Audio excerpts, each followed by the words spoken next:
16 اور 17 جون سن 1943 کی درمیانی شب پورے چاند کی رات تھی۔ برطانیہ کے علاقے ٹینگ میر سے دو چھوٹے طیاروں نے فرانس کے لیے پرواز بھری۔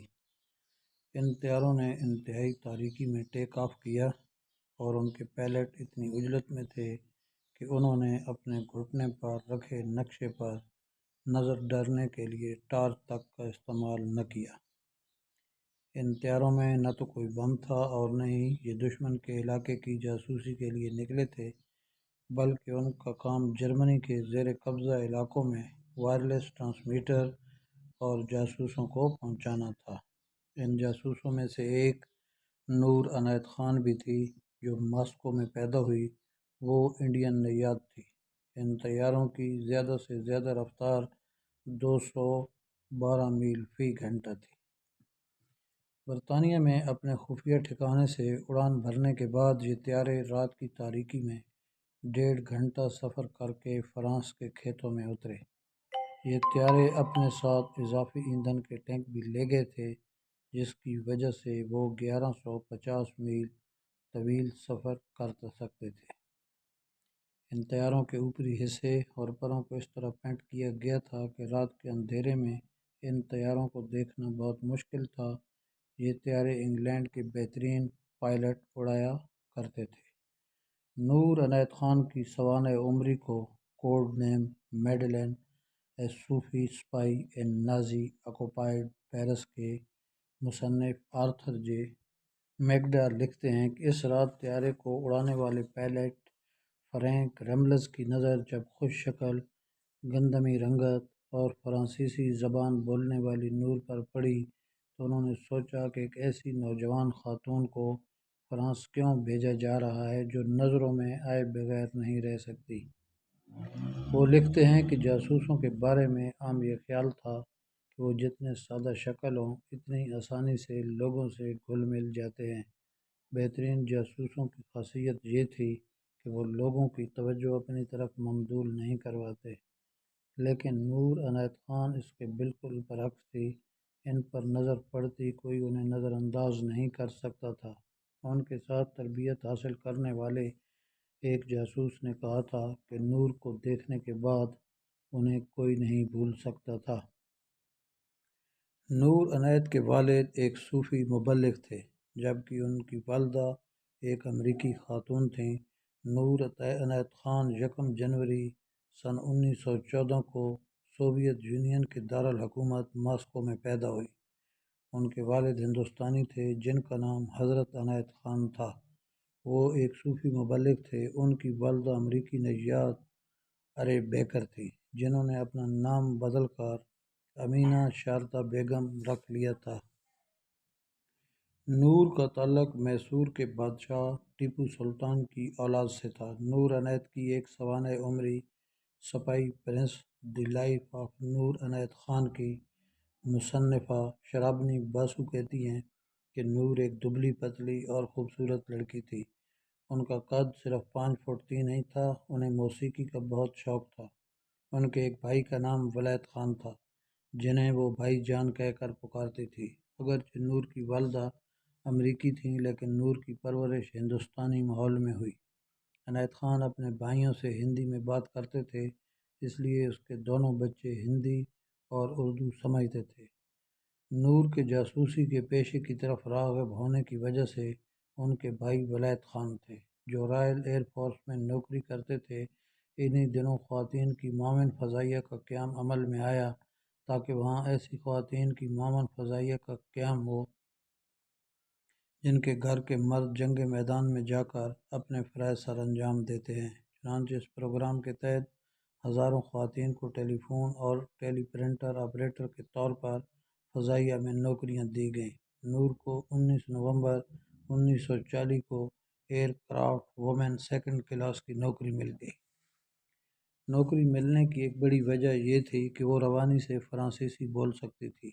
نوکری جوائن کرتے ہی انہیں 40 دیگر خواتین کے ساتھ وائرلیس آپریٹر کی تربیت کے لیے ہیروگیٹ بھیج دیا گیا۔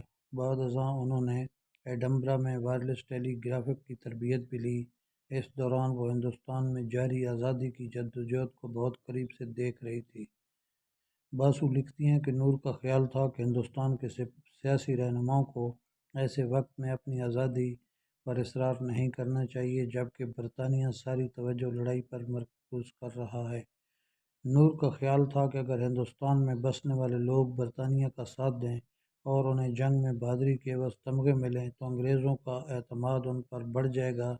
ان کے بھائی عنایت خان کو پختہ یقین تھا کہ اگر نور دوسری عالمی جنگ کی تباہ کاریوں میں بچ جاتی تو وہ ہندوستان کی آزادی کو اپنا اصل ہدف بنا لیتی۔ جاسوسی کا شعبہ اختیار کرنے سے قبل ایک افسر نے ان سے پوچھا کہ کیا وہ ہندوستانی لیڈروں کی برطانوی حکومت کے خلاف آزادی کی جنگ میں حمایت کرتی ہیں۔ اس سوال کے جواب میں نور عنایت خان نے اس امکان کو رد نہیں کیا۔ پھر ان سے پوچھا گیا کہ کیا ان کی یہ سوچ برطانوی راج کے حلف کے خلاف میں ہوگی۔ اس کے جواب میں نور نے سلیکشن بورڈ کے افسر کو بتایا کہ جب تک جرمنی کے ساتھ لڑائی جاری رہے گی وہ برطانوی حکومت کے ساتھ اپنی وفاداری برقرار رکھے گی، لیکن جنگ کے بعد وہ اپنی سوچ پر نظر ثانی کرے گی اور برطانیہ کے خلاف آزادی کی جدوجہد میں اپنے ملک کا ساتھ دے سکتی ہے۔ فرانس کے لیے روانہ ہونے سے قبل ایک سینئر افسر نے نور کو ایک فرانسیسی شناختی کارڈ اور ایک چھوٹا سا پستول ویبلی M1907 دیا۔ یہ پستول 4 انچ لمبا تھا اور باہر سے کسی واٹر گن کی طرح لگتا تھا۔ آرتھر میگڈا لکھتے ہیں کہ افسر نے نور کی ہر جیب کی تلاشی لی۔ وہ ہر طرح کے لیبل، کاغذات، سگریٹ، سینما اور ٹرین ٹکٹ جیسی ہر وہ چیز ہٹا دینا چاہتے تھے جس سے پتہ چلے کہ وہ لندن سے آئی ہے۔ جاسوسی کے مشن پر روانہ کرنے سے قبل ان کے بال فرانسیسی انداز میں کاٹے گئے اور درزی سے ان کے فرانسیسی طرز کے کپڑے سلوائے گئے۔ نور کا قد اتنا چھوٹا تھا کہ وہ خود سے جہاز میں سوار بھی نہیں ہو سکتی تھی۔ ایک ایئر مین کو انہیں کمر سے اٹھا کر جہاز میں بٹھانا پڑا۔ نور کو فرانس میں جہاز سے اترتی ایک سائیکل دے دی گئی۔ وہ 7 میل سائیکل چلاتے ہوئے ایتیش نامی گاؤں پہنچی۔ وہاں سے وہ 200 میل دور پیرس جانے کے لیے ٹرین میں سوار ہوئیں۔ فرانس میں نور کا نیا نام ژان میری رینسا تھا۔ اپنی مہم پر نکلنے سے پہلے نور نے اس نام کو ان گنت بار لکھنے کی مشق کی تاکہ جب ضرورت پڑے تو یہ ان کے پرانے نام کی طرح فطری طور پر ان کے قلم سے نکلے۔ برطانیہ کے جاسوسی حلقوں میں ایک نیا نام میڈلین بھی دیا گیا تھا۔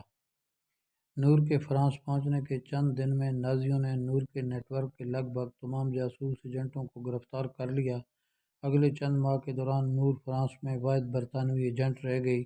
انہوں نے اپنی جان خطرے میں ڈال کر جرمن فوجیوں کے بارے میں خفیہ معلومات انگلستان بھجوائیں۔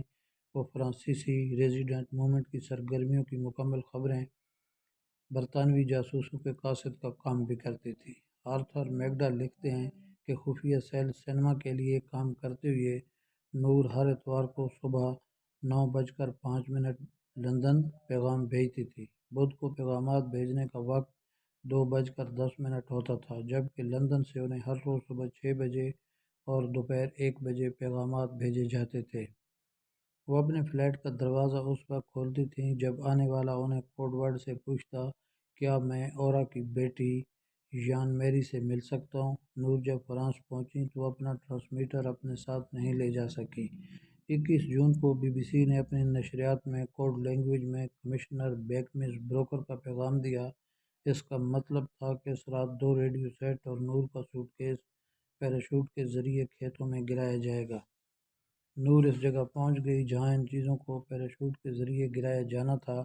ریڈیو سیٹ بحفاظت نیچے اتر گیا، لیکن نور کا سوٹ کیس درخت میں پھنس گیا۔ نور اور ان کے 2 ساتھی کسی طرح درخت پر چڑھ گئے اور وہ کپڑے ٹہنیوں سے واپس اتار کر سوٹ کیس میں رکھے۔ ان کے ایک ساتھی غداری کی وجہ سے نور کو جرمن ایجنسی نے پکڑ لیا۔ جس نے انہیں پکڑا اس کا نام پیٹر کارتو تھا۔ جب انہوں نے اپنے فلیٹ کا دروازہ کھولا تو کارتو وہاں پہلے سے موجود تھا۔ شرابنی باسو لکھتی ہیں کہ جیسے ہی کارتو نے نور کی کلائی پکڑی انہوں نے اسے اتنی زور سے کاٹا کہ اس کا خون بہنے لگا۔ کارتو نے انہیں صوفے پر دھکیل کر ہتھکڑی لگانے کی کوشش کی لیکن وہ نور پر قابو نہ رکھ سکا۔ آخر کار کارتو نے اپنا پستول نکالا اور نور کو دھمکی دی کہ اگر وہ اپنی پوزیشن سے ذرا بھی ہلی تو اس پر گولی چلا دی جائے گی۔ ایک ہاتھ میں پستول پکڑے اس نے دوسرے ہاتھ سے فون نمبر ڈائل کیا اور کہا کہ مدد کے لیے مزید لوگوں کو بھیجا جائے۔ بعد میں ارنیٹ ووگٹ نے اس واقعے کی تفصیل بیان کرتے ہوئے لکھا کہ جب میں وہاں پہنچا تو پیئر کمرے کے سب سے دور کونے میں میڈلن کو کور کیے کھڑا تھا اور میڈلن صوفے پر شیرنی کی طرح بیٹھی تھی۔ اس کی آنکھوں سے غصہ جھلک رہا تھا اور وہ بار بار پیئر کو سیلزباخ یعنی گندہ جرمن کہہ کر مخاطب کر رہی تھی۔ کارتوں کی کلائی سے بہت خون بہہ رہا تھا۔ پکڑے جانے کے بعد نور کو گسٹاپو کے دفتر لے جایا گیا۔ انہوں نے شروع سے ہی جرمن انٹیلی جنس افسران پر واضح کر دیا کہ چاہے کچھ بھی ہو جائے وہ ایک لفظ بھی نہیں بولے گی۔ جب انہیں جیل بھیجا گیا تو انہوں نے عجیب و غریب درخواست کی کہ وہ نہانا چاہتی ہے۔ جرمن ان سے بہت سے راز اگلوانا چاہتے تھے، اس لیے فوراً راضی ہو گئے، لیکن گارڈ نے تھوڑا دروازہ کھلا رکھا تاکہ وہ ان پر نظر رکھ سکیں۔ لیکن نور نے وہاں شور مچایا اور کہا کہ وہ مکمل غسل کرنا چاہتی ہے اور نہیں چاہتی کہ گارڈ انہیں برہنہ دیکھے۔ جرمن دروازہ بند کرنے پر راضی ہو گئے، مگر دروازہ بند ہوتے ہی نور باتھ روم کی کھڑکی سے چھلانگ لگا کر اس کے ساتھ والی بلکونی کی کھڑکی کے نیچے آ گئی۔ کسی بلی کی مانند چل رہی تھی۔ اس نے بھاگنے کی کوشش میں کوئی وقت نہیں لیا۔ یہ محض اتفاق تھا کہ جرمن افسر دوسرے بیت الخلاء میں موجود تھا۔ اس نے باہر دیکھا تو نور باہر گٹر کے پاس کھڑی تھی۔ وہ دنگ رہ گیا۔ وہ اسی کھڑکی کی طرف بڑھی جہاں وہ کھڑا تھا۔ اس نے نور کو وہاں تک آنے دیا، پھر آہستہ سے کہا، میڈلن بے وقوفی مت کرو، تم خود کو مار ڈالو گی۔ اپنی ماں کے بارے میں سوچو۔ اپنا ہاتھ میری طرف بڑھاؤ۔ ووگٹ نے ان کا کندھا پکڑا اور گھسیٹ کر نیچے لے گئے اور پھر نور کو ان کے سیل واپس پہنچا دیا۔ اپنے کمرے میں جا کر نور اس طرح پکڑے جانے پر رو پڑی۔ اس نے اپنے آپ کو کوسنا شروع کیا کہ پکڑے جانے کی بجائے خودکشی کیوں نہیں کی۔ کچھ دیر بعد جب ایک گارڈ اس کے لیے کھانا لے کر آیا تو اس نے کھانا کھانے سے انکار کر دیا۔ اس نے رات کا کھانا بھی نہیں کھایا تھا۔ نور ایک مشکل قیدی تھی۔ وہ جیل میں اکثر ہلکے بھورے رنگ کا جمپر پہنتی تھی۔ اسے ان کپڑوں میں ہی گسٹاپو کے اہلکاروں نے گرفتار کیا تھا۔ چند روز بعد اس نے جیل سے فرار ہونے کی ایک اور کوشش کی۔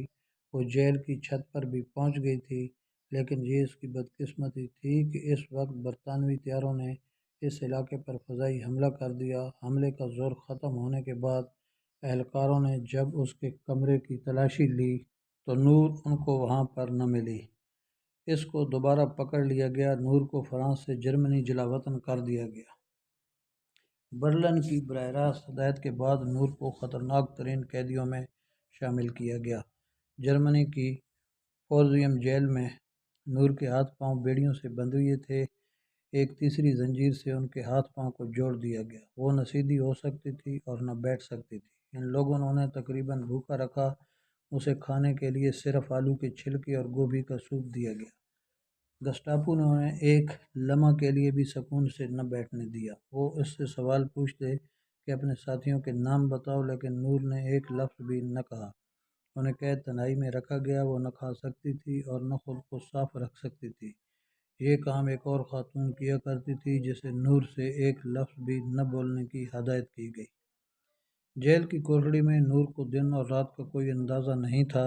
وہ پیش کیے جانے والے ناشتے، دن اور رات والے کھانے سے اندازہ لگاتی تھی۔ اس کی کوٹڑی کا دروازہ کبھی نہیں کھلا۔ بھوک سے کمزور ہونے کے باوجود نور کے حوصلے کبھی نہیں ٹوٹے۔ زنجیروں میں جکڑے جانے کے باوجود وہ اپنی کوٹڑی میں آہستہ آہستہ چلتی تھی تاکہ دماغ متحرک رہے۔ 12 ستمبر کو نور کو ڈاکاؤ حراستی کیمپ لے جایا گیا۔ اس کے مرکزی دروازے پر لکھا تھا، اربات مارچٹ فرے، یعنی کیمپ آپ کو آزاد کر دے گا۔ ستم تاریخ یہ تھی کہ اس کیمپ سے بہت کم ہی لوگ زندہ نکل پاتے تھے۔ یہاں سن 1933 سے 1945 تک 30,000 لوگوں کو موت کے گھاٹ اتارا گیا۔ اس رات نور کو بہت تشدد کا نشانہ بنایا گیا۔ شرابنی باسو کہتی ہیں کہ جرمن سپاہی ان کے سیل میں گھس آئے، انہیں مارا پیٹا، پھر انہوں نے نور کے سارے کپڑے اتار دیے۔ رات بھر انہوں نے ان کے جسم کے نازک حصوں پر اپنے موٹے جوتوں سے روندا۔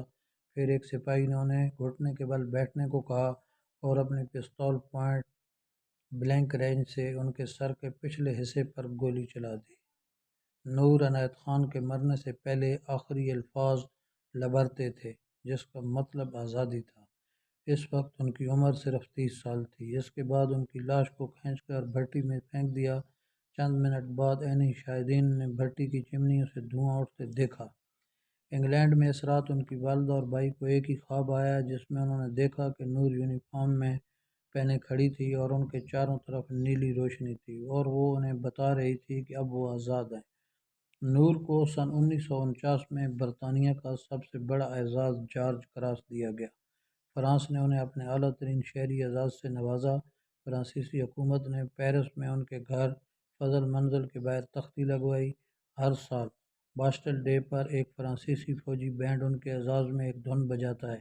8 نومبر 2012 کو لندن کے گارڈن اسکوائر گارڈن میں برطانیہ کی شہزادی این نے ان کے کانسی کے مجسمے کی نقاب کشائی کی۔ 2014 میں برطانیہ کے رائل مین نے نور عنایت خان کے اعزاز میں ڈاک ٹکٹ جاری کیا۔ دوستو، یہ تھی داستان نور عنایت خان کی۔ امید ہے آپ کو یہ ویڈیو پسند آئی ہوگی۔ اگر آپ کو یہ ویڈیو پسند آئے تو پلیز اس ویڈیو کو لائک کریں اور شیئر کریں اور میرے چینل گیو می 51 ٹرینڈ کو سبسکرائب لازمی کریں۔ شکریہ۔